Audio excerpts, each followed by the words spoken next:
experience for myself, and we're so blessed, I guess. I'm blessed to have guys like you to help sponsor me get down there, and of course Excel Trip for helping us, you know, get down there as well. But that I'm looking forward to a World CryptoCon 2020, man. That's for sure. Yeah, they. I know those guys. They probably needed some downtime. They were so busy, and they kind of just stepped into 2020, and now they're ramping up. And now the dates are confirmed in October, near the end of October, and it looks like the planning is going to come together pretty nicely. I'm looking forward to it, man. I think,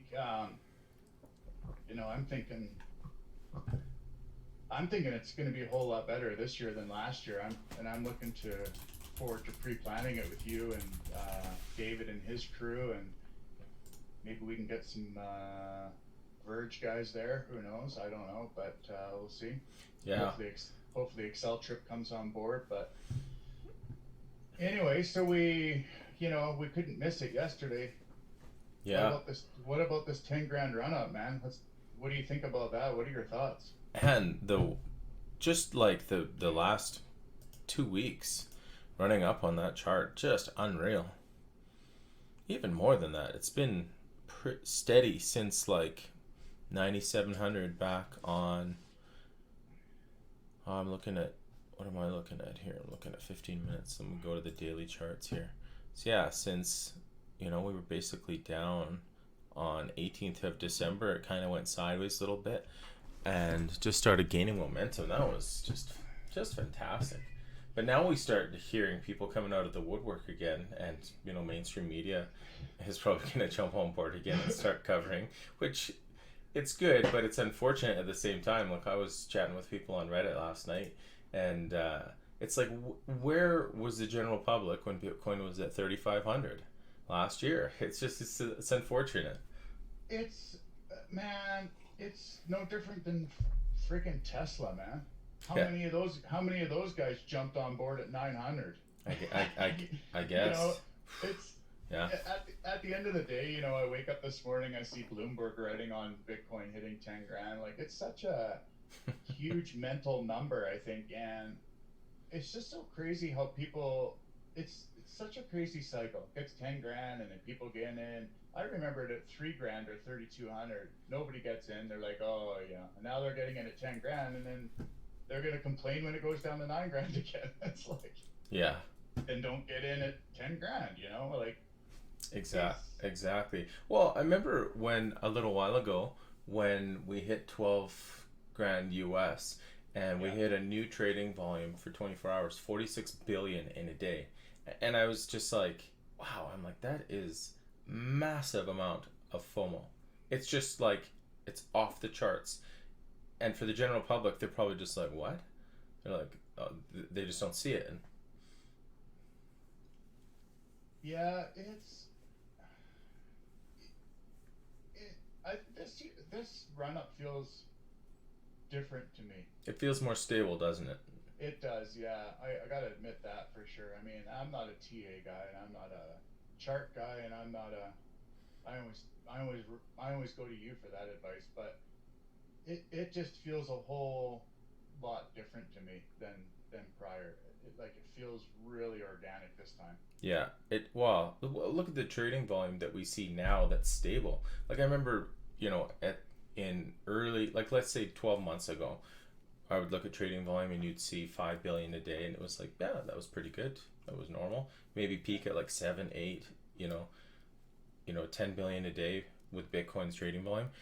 And now it's like 25, 30, 35. Yeah. And we have Bitcoin futures happening and things like that. And it's a completely different ballgame. I agree. Where do you think we're gonna go in May? Well, you get some people and they'll throw a number on it for the end of the year. Yeah, yeah. And as the general public, they're like, that's cool. It'd be great to just ramp up the whole way to that, really, in just like a consistent line. It's like, no. We're going to hit like 12K. I think we're going to dip back down below 10K again. And then from there, a lot of what I do for charting and some of the services that I work with and their charting, you can't really calculate too far ahead. One of them runs on a 52-day algorithm. So every 52 days they run a new chart, and it's pretty consistent. Yeah. Yeah. So what do you what do you got going on? What's new for you right now? What are you working on right now? I'm pretty excited with what we're putting together for the next issue of the magazine, but that doesn't come out till April 1st. In the short term, we were talking with Blockchain Kicks with Natasha heading down to Bitcoin 2020 in San Francisco. That's exciting for her to be down there. And we talked about this before. I've got 2 tickets to Bitcoin 2020, and I want to do a contest so we can give those away. That would be cool. I think I talked to Natasha about that, and she's on board. Like, she's got a lot on her plate. She's such, like, I guess I'll use the phrase Canadian. She's so Canadian. Like, what do you mean? She's just, man, she's got energy. She's as real as it gets, and man, she's working hard. Like, she's not just juggling her business. Like, she's doing some other stuff too. I think she's getting her master's or whatnot, but she's always so positive. I'm excited for her to go down to Bitcoin 2020 for sure. That's great for her, because when she was down in Vegas at World CryptoCon, she couldn't sell her product down there, and it's like, man, that's terrible. Yeah, for licensing, I guess, right? Yeah, I guess, when we went down and you apply for different visas as you cross the border, if she was to ship down a ton of product and, it's not the way her business works. People, they make the order and they ship it out. I wish I brought some shoes to show online, but I think I've tweeted enough pictures of them, but she does a really good job. Like, even, like with the Verge collaboration, she's all in. Like, she's totally embraced it, and Adam, his wife, have made the designs, but she's totally embraced it. So she's totally for the cause. But yeah, I remember when you and I went down to World CryptoCon, we were talking about the visa situation, and we had to research it and figure out what can we do, what can't we do, and people don't understand how much planning it goes into like these conferences, even just to set up. Like, they just, oh yeah, so and so's there, so and so's going to be there. It's like, there's a lot of planning. How many boxes did you ship? How many bags did you have? Oh, it was way worse coming back. Well, yeah. we got rid of all of the magazines except for 2 boxes. We gave away like 600 magazines down there, plus some digital copies. And then coming back, going through the airport, that was insane. But it was worth it. It was great. Yeah. I had a good long conversation with the Manny Pacquiao Foundation yesterday night. So that was nice to talk to him and kind of see what they're working on and kind of see what's next for us as far as Blockchain Business Magazine goes and our partners in the Manny Pacquiao Foundation. So that was a nice long conversation with him, and man, they're so busy. Like, they're moving like from project to project to project. It's like nonstop, nonstop helping people. It's really unbelievable to see them in action, and people don't understand how much time and energy and work goes into running a foundation of this size, because it's not just a foundation, but it's a foundation attached to a worldwide superstar. So there's so many things that come into play as far as what we can do, what we can't do, what they want to do, protecting his name, making sure he's doing the right thing all the time. Like, to do what they're doing takes a special individual for sure, and special individuals to help run the foundation. Yeah, it's really exciting what they have. I'm so glad to be a part of a real foundation like that. I'm so glad I'm blessed. I feel blessed to have that opportunity for sure. And I know they're using, as you know, they've got Miguel Carlos as a close friend as well, assisting. So he's another special individual, that guy. Yeah, great team, just fantastic, those guys. And they could be just busy on focusing on the foundation and developing, but they're really not. Like, that's a secondary focus for them. They're out there, as a team, it's like, oh, this emergency happened, in this part of the world and that part of the world, and they're donating funds like that. Like they're so active. Like, I don't hear that from other, charities and foundations as much as I do from them. Yeah, that's a good point too. I'm thinking about that. I think you're probably bang on there. They're always like they are very active for sure. They're always flying in and out of somewhere, and anyway, so what do you any projects you're looking out for right now? Anything new that you're looking at, or? I was just chatting with someone the other day, their PR from Wax Cryptocurrency, because we had a chance to interview them when we were down in World CryptoCon there, and they dropped me an email.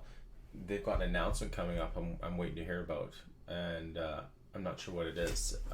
Some sort of partnership or some sort of development they're putting out there. But they are, their Wax is designed for high scalability, high frequency use in gaming, and Right. they've already tested that with their own games, and now they want to kind of layer it out into other systems. I love that. I think that's fantastic. Well, I mean, gaming is such a huge industry. I don't think people understand how big gaming actually is. Kids get it. I think the older we get, the less we get it. Yeah, you're probably right. I mean, full disclosure, I don't game. I mean, the only game I think I ever come in contact with is my 5-year-old playing the bear game on iPad. Come on, I know you can rock Super Mario Brothers like I can. Oh man, maybe like, yeah. I guess if we were gonna get into a Pac-Man conversation, I could relate. Those sit-down Pac-Man games or Street Fighter, Well, Space Invaders. There we go. One of these little guys. Yeah. Man, I remember spending hours at the rec center playing these stand-up video games. Oh It's yeah. like, I think I was just talking to Justin a while ago about the Commodore VIC-20 and Commodore 64, about how long it took to code in a game. Hours, like 800 lines of code, and if you got one wrong, you had to go back and figure out which one's wrong, and then you code it all, and then you play for 20 minutes. It's like, I game a little bit, and I look at these new games now, online multiplayer, and if the first company that tries to launch and integrate crypto or any sort of finance in game, whether it's on a blockchain or whether it's not, it doesn't have to be to initially test it. But if they allow that to export, and they allow these kids to, generate in-game items and sell them for cryptocurrency, for example, it's like this barrier that they're going to cross over, and they don't know how it will react, because if it goes well, it'll go slowly and sustainably, and it'll be manageable. But they have to have liquidity in Bitcoin or fiat to support that. So if you get some kid that hacks the game or figures out some massive value in some online item, and then he just wants to export, well, it's going to make them go broke. So everyone's terrified to pull the trigger and to do this. yeah. Yeah. It's like with Aircoins, with their augmented reality collecting, and they pulled the trigger and tried to make that barrier and cross over, and someone hacked it, and they had to turn it back off. And so those guys are kind of like pioneers to test that sort of thing out. Yeah.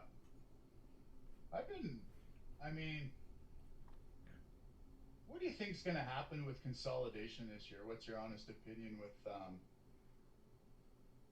it's tough to tell the future, but what's your opinion on these projects in consolidation? What do you think's going to happen in the whole crypto world in general this year with the amount of projects in consolidation? Where do you see that going? How many projects do you think are going to be around by the end of this year? Oh, well, as soon as we start to ramp up again to a new all-time high, or even 15,000 US with Bitcoin, pulls the industry. But I'm waiting for other cryptocurrencies to kind of hold their own weight, and to not necessarily rely on what Bitcoin's doing, because that's great to pull the market up in trading pairs. But if there's if they're able to pair in other uses, actual use as a currency as opposed to, store of value, that I think that is going to be the breakout this year. And I'm not talking about like a financial breakout. I'm talking about, adoption, actual Right. use. Yeah. When I sit down with people, friends of mine or other people who DM me and they ask questions about the industry and finance, they're all just talking about, what's how much money can they make investing, and they ask questions like, well, how long would it take me to double my money and things like Yeah. that. And it's like, well, hang on a second, these are designed as currencies. If we don't use them as currencies, then they won't work. You nailed it, and I get that all the time. Man, oh yeah, so can I double my money next week? It's like I think and again, it's like I'm like a broken record because especially with Verge, and I keep telling people it's like we're a currency. Mm-hmm.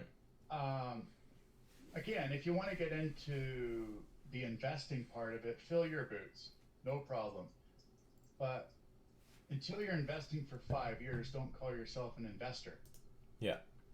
The smartest investors in the world, I think, have stated that it takes 5 years to even call yourself an investor. So Verge is a currency. Like we, our goal and Justin's mission, and our team is the same, is to be a currency. Spend it, buy it, spend it, buy it, spend it, buy it. That's how liquidity is going to happen. Um, it's pretty simple. We're a currency, and I get that nobody wants to spend anything right now. No, Like, no.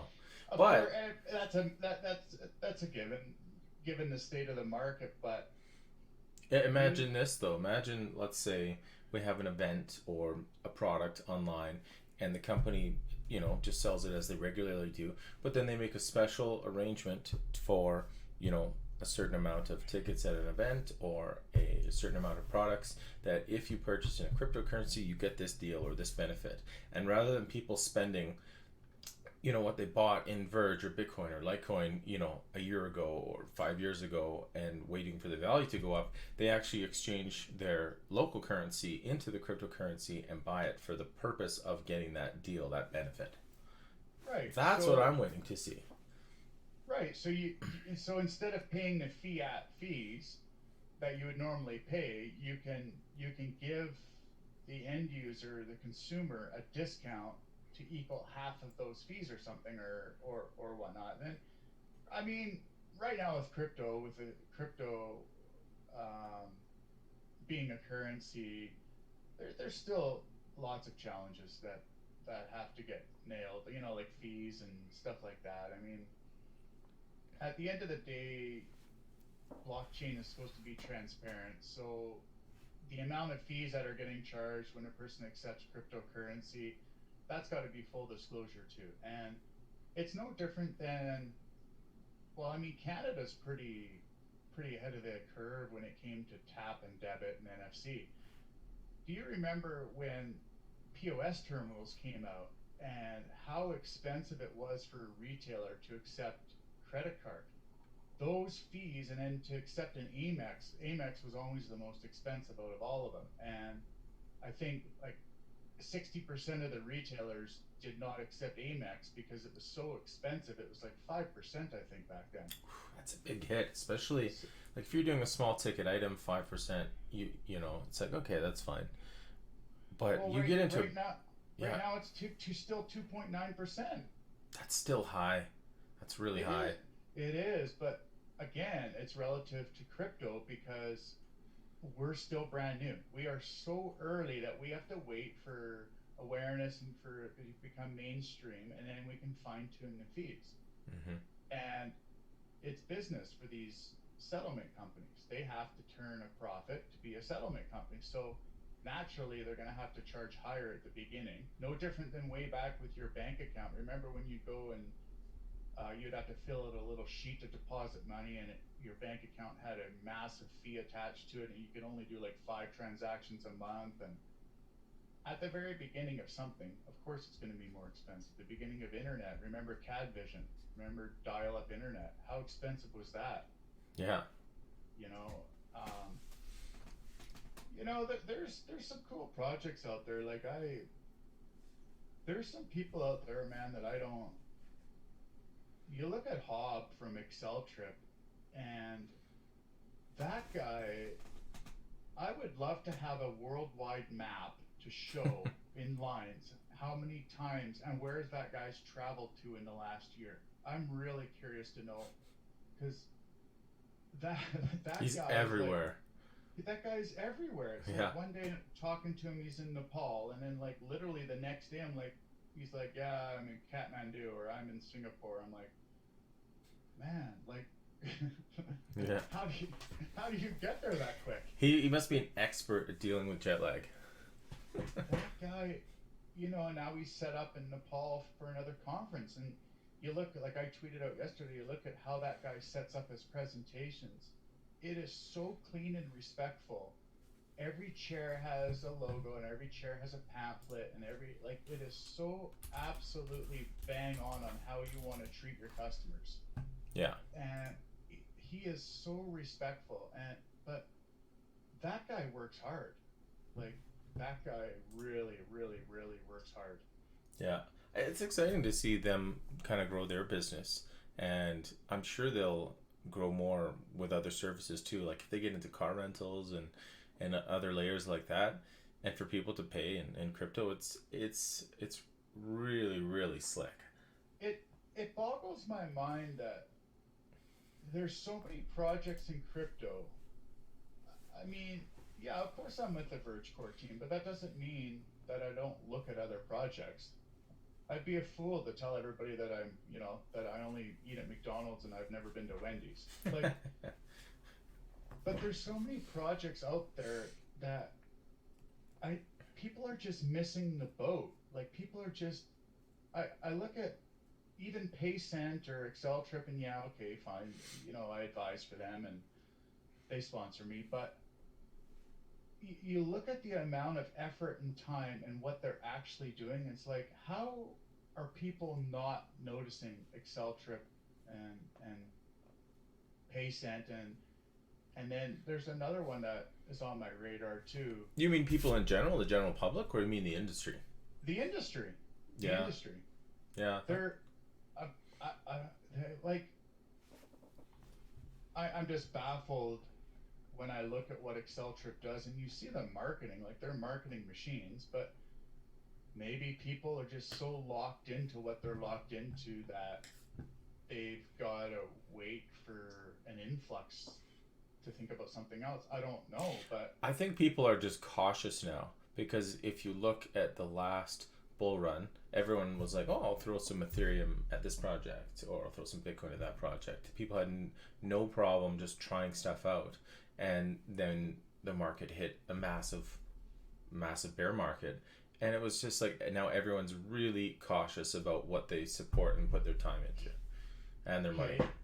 Okay, well that's fair, but the last bull run in 2017, that was a false bull run in my opinion, and that was an ICO based bull run, and you needed Bitcoin and Ethereum to get into these ICOs. Yeah, And to be honest, it was lots of Ethereum. So, though, yeah, people are cautious, but remember that was the ICO phase. So, I'm seeing less and less ICOs right now, and I can't be more proud of companies like Change Angel that are bringing together non-ICO community into one chat. Like you look at Change Angel, and I think we have like 7 or 8 projects in that one chat, and we're all non-ICO, non-pre-mine or non-ICO projects. Sorry, and we all kind of chat together to how we can kind of push together as non-ICOs. And I'm a firm believer that non-ICOs, when we're volunteer ran and we're held up by our community base, which happens to be large, we're not going anywhere. Like we literally, maybe people don't want to hear this, but we could literally go down to one sat for 5 years. It's true. But we're not going to go away. Like, we're not going to go busto. What's That's it? what I'm saying. Well, We can go, it's a good foundation for development. Whereas, we've seen companies, locally here in Calgary where we live, and they take up a huge office space and a couple raises, and the money's gone in 3 to 6 months. Whereas, that can't be your foundation. Like, I'm not saying volunteers have to carry companies through development, but it sure helps to just have the community built and the community support to each of these projects. It's huge. I think some people underestimate that. I've always been taught, from my mentors in life and growing up and who I listen to, they say the best gamble is yourself. If you're going to invest, your best investment is investing into yourself. And if I relate that to Verge, I relate that to, you know what, I'm going to hump it and I'm going to work my bag off every day as much as I possibly can, because I'm investing in myself, which is investing, of course, in Justin's future through my time, or his mission through my time. And that allows me to completely control my part in the project, right? Yeah. But I've been spending a little bit of time watching this other project. Have you heard of sorry, my phone's going off. Have you heard of Casino Coin? Yeah. Yeah. That blows my mind. That project, like, their team is, man, they're strong. Their team is, even their Discord chat is well ran. Like, I'm very impressed by, that project, and they were on ICO too. What do you think the pull is for casinos like in Vegas to use that token? Well, they're using the chain already. Like, there's a roulette wheel, I think, in Bellagio that was using the Casino Coin blockchain for every spin. Like, they're blockchaining every spin on that roulette wheel. They showed it actually at the ice show somewhere in Europe or something. And if they're literally using a live roulette wheel at the Bellagio to blockchain each spin, and that's just one wheel, imagine the amount of transactions you would have on their chain with 5,000 wheels. And if they've got relationships with these casinos, these live casinos, if you really fast forward thinking and for scaling, what is the ceiling on a company or what is the ceiling on a project like Casino Coin? That's a high ceiling. Yeah. I think what I like about that is it's being used in the casino like that, and so maybe they're kind of in a test phase. But then as it expands, it's happening, and people don't have to understand how it works. It's just does it have value for the casino? Maybe say the public can take a look at it and run some statistics. I don't know, things like that. It's just, it doesn't matter. People don't need to say, yeah, I don't understand it, it's complicated. It doesn't matter. It's working. Well, that's right. And I'm a pretty factual person. Like, I'm a fact-based. As a person, I'm a fact-based person, and I don't, excuse my language, but I like to take the shit out of my life. I don't need to be surrounded by crap. Like, I'm pretty monotone, and I'm pretty just stubborn, and I'm stuck on my ways. But when I join a project or look at a project or get interest in a project, it's based on use case. That's how I gain interest. And when I look at projects like Casino Coin, and you're tapping into a gambling industry like Vegas, people are playing roulette. They don't need to know necessarily the chain that spin's going on. Right. But they're still using it. And then when I look to projects like Exceltrip, Paycent, Verge, to me these are use cases, like strong use cases. So for Blockchain Business Magazine, I know you and I we talk a lot. What are your goals this year internally? Like for I know as your content manager, I get to tap into a little bit of your brain, but what are your goals for this year? I wanna engage our subscribers more than we have. In the past, it's been like, here's an issue, and there hasn't been that much for them to engage with. Like whether someone had a digital edition of our magazine or if they had the physical version, people sure love the print edition, which still blows my mind. But to have them engaged on the website and to interacting with one another, and to, for example, like with the last issue we put out with our top 20 blockpreneurs, it's awesome to see people logging on and jumping onto Twitter and to just cast their vote for who they think the top 20 blockpreneurs are of the year, and that sort of thing. We're crossing that barrier now where they can share their opinion and actually look at these people who are working so hard in the industry for development. And I just want to keep doing things like that, where it's like giving attention to these people putting hard work into building value. Like a lot of these people, they're not even working in finance. They're working in research and development, in science. They're working in legal aspects, blockchain use, those sort of things. I love doing features like that. So, to keep doing features on people and businesses for the year, and having our readers engaged with these stories, and to getting responses from them and comments that we can continue to share online and in the magazine. That's one of my main focuses for the year. Yeah. I mean, let's be honest. I mean, having your magazine sold in chapters in Indigo, that's a pretty big deal for the industry that we're in. I mean, you're basically, I don't know if I'm off base by saying, but you're maybe number one in the space, like first in the space or first to market or however you want to call it. But I think, with the printed magazine, it's a, what's the term? A necessary evil. It's like, it's not the print magazine is not going to make your business, but it's the necessary for people to pick up, because people are still picking up magazines. But to partner with guys and companies like David G,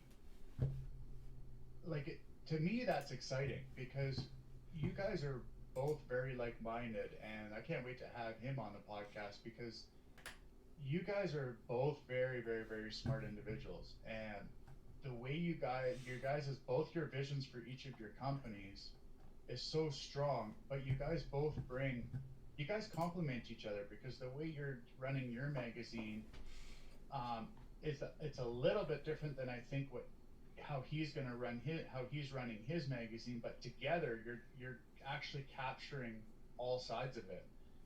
And like, I think that partnership with David G is, I think we're going to flourish, like, as we move more into podcasts and digital and stuff like that, because he's pretty transparent. Like, David doesn't, you can see on his Twitter, he says what he feels. Yeah. And I think that's very important, to say what you feel, as long as you're not off base doing it. Like, as long as you're not attacking somebody, you can say how you feel to somebody, and still you can not appreciate somebody and tell them in a nice way that you don't appreciate them, but I like, and I know you're very focused on real projects. You're not interested in advertising or writing articles on speculation is out. Yeah, that's right. Yeah. I think what I love about partnering with Goxteen Magazine and David is that, the danger to this industry and to anything that you're looking on a large scale like this is to think that you know everything in your area of perception. Whereas by partnering with them, we have their area of perception added to ours, and vice versa. So, to think that you know everything about the industry and be like, I don't need to, keep learning, keep reading. It's like, well, now we can tap into, who they're in contact with, and they can tap in, to who we're interviewing in these companies and projects. And at the same time, like you said, if something is highly speculative or doesn't have a good foundation, we share that information, and rather than, cutting something up, we focus on the projects that are actually building development, and the people who are working so hard in the industry. Both of us can and feature, similar things, or do cross promotions. I love it. Yeah, I mean, like you've always been, you're so, like for you, I find you to be very grounded. Like you're so level headed. Like even to pick up the support you have for Verge currency, like you're so open minded to different things, but you're so supportive. And like I'm very grateful that we picked up the support from you on Verge currency, and that you see from a business perspective and from a media perspective the amount of passion and work that we're putting in to Verge. And I'm so, like I'm pretty humbled, like to get your support there. Like to work alongside you at Blockchain Business Magazine it allows me to learn new stuff every day. It's really cool. You And be we're pretty fast moving. We're having to change our plan like every week. You'd be surprised how many projects contact me and want support, or promotion, or some sort of free cross branding or something, and I say no, no, no, no. I say no to most things, actually. And it's not that that's my instinct. I actually do my due diligence with the company, and there are just a lot of companies where they're in beta, they haven't released anything. It's like, what are you actually promoting? Like there's no product to promote, or something's a little questionable, or you're not disclosing who's in your team, who's promoting, like who's your CEO, these sort of things. You can try to promote something as much as you want, and say it's decentralized, or it's independent, or it's open source, but we still want to know who's doing the development. So for us to know the Verge core team, and to be in contact with you, it makes it easy to see what you're working on and to share it. Yeah, and I mean that speaks volumes too. It feels good to hear that from you, from a person that does their due diligence and does their research. And it feels really good to, I feel at home by hearing that, because it's when you're telling me that you're turning down all these cross support opportunities, and you do your due diligence, and you're willing to put your best foot, you're willing to put yourself out there for projects like Verge, and stuff like that. That means a lot to me.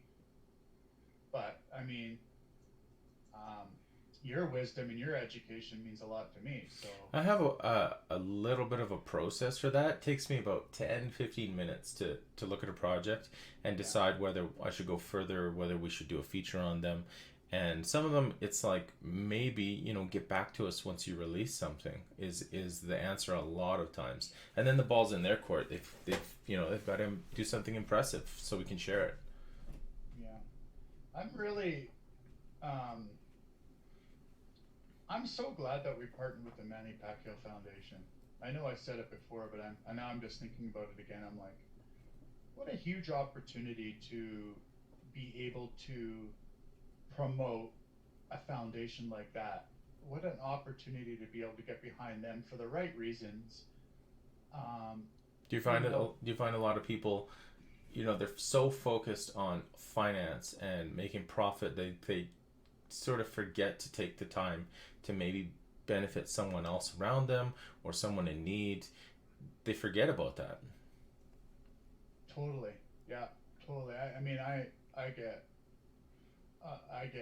a lot of people contacting me, asking me how they can be part of the Manny Pacquiao Foundation, and how they can support them, and can they get their name listed on their website. And of course, I'm pretty full disclosure, so I run everything past the Manny Pacquiao Foundation, and we kind of talk about each one individually, and if and to and I think I'm speaking correctly for the Manny Pacquiao Foundation when they want the right fit, they want the right partner. They're they're not interested in somebody saying we're going to jump on board, but we want this back. It's like, how do you want something back from the foundation?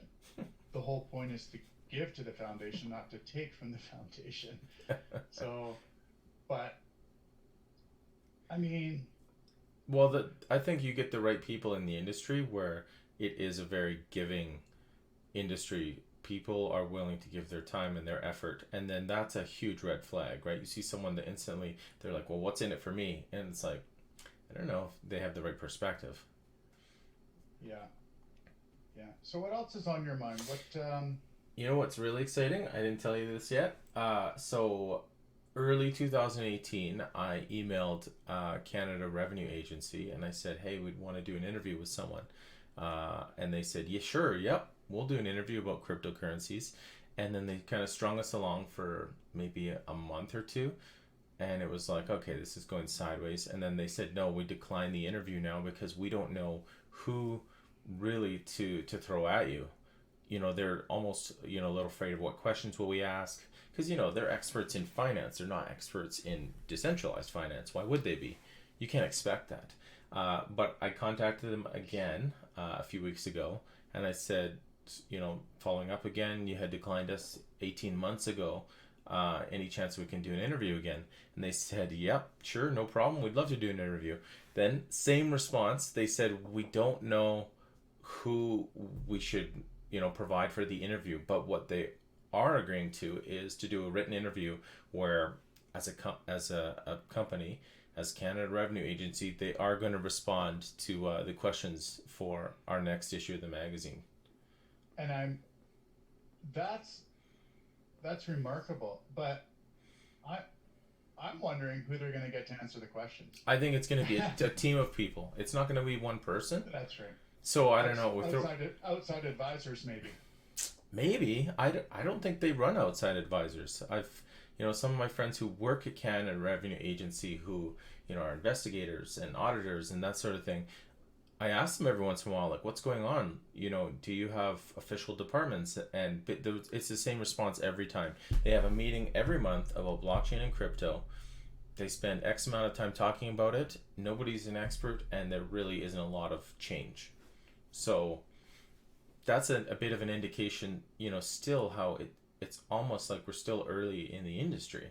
You know, if, you know, fiat currency and local taxes are still in the same situation that they were, you know, 1, 2, 5, 10 years ago. I think the Canada Revenue Agency has the cannabis industry to tackle first, and I think that's going to be a long road for them. And until they tackle the cannabis industry, I'm not too sure they have the manpower or the knowledge or the time to spend on the cryptocurrency blockchain industry. I think maybe the blockchain industry is next for them, but maybe after they tackle cannabis. Yeah. Well, it's obviously what's the priority, you know. Right. I wonder what the percentage is now of people in Canada, U.S., globally, who, you know, are investors now in either blockchain companies or in crypto. It's got to be increasing, but still at a very slow rate. Yeah, I mean, what would you use? 5% as a number, as a percentage? Yeah, like, you know, a year or two ago, Canada was a little less. Canada was like 3%, US was 5%. Yeah. So we're probably just inching past that.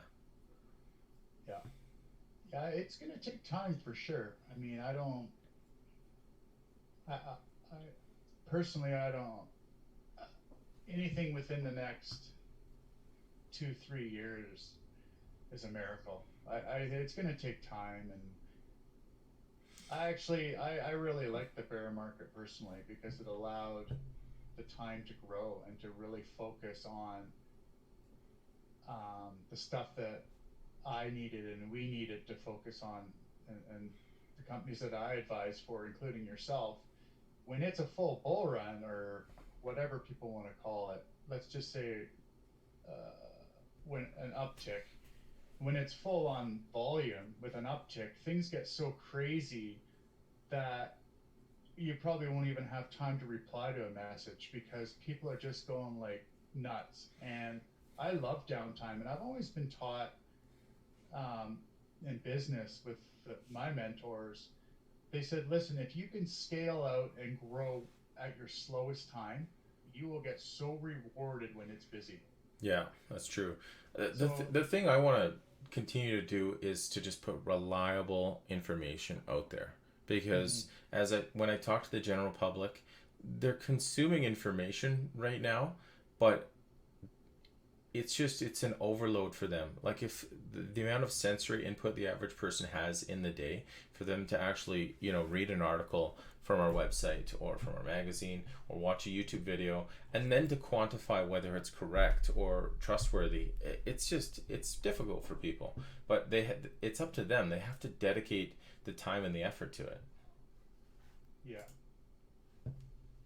Yeah. So what do you got? What do you got planned for the rest of the day? Just gonna hang out with the family. Yeah. You know what? Let's plan for next week. Let's jump on the podcast here again. Let's see if David can jump on with us. Yeah, Sunday.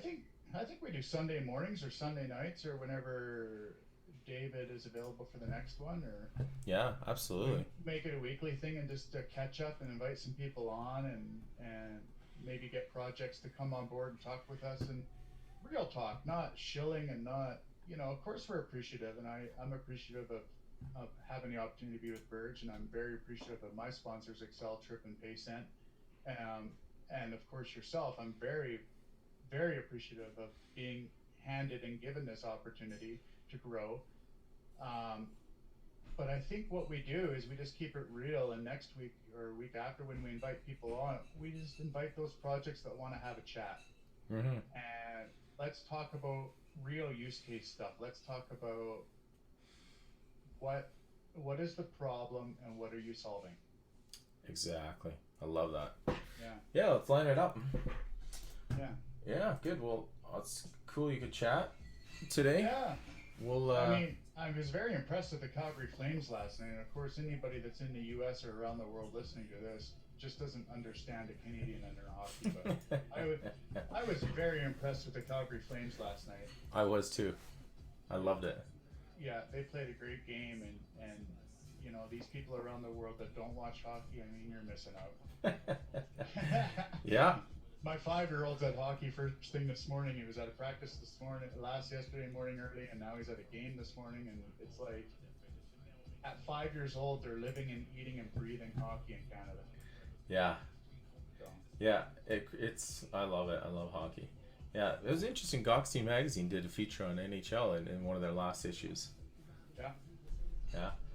Okay. Well, I'm signing off. Thanks, Mark. We'll catch you later. All right. Thanks, Ross. Yeah. Okay.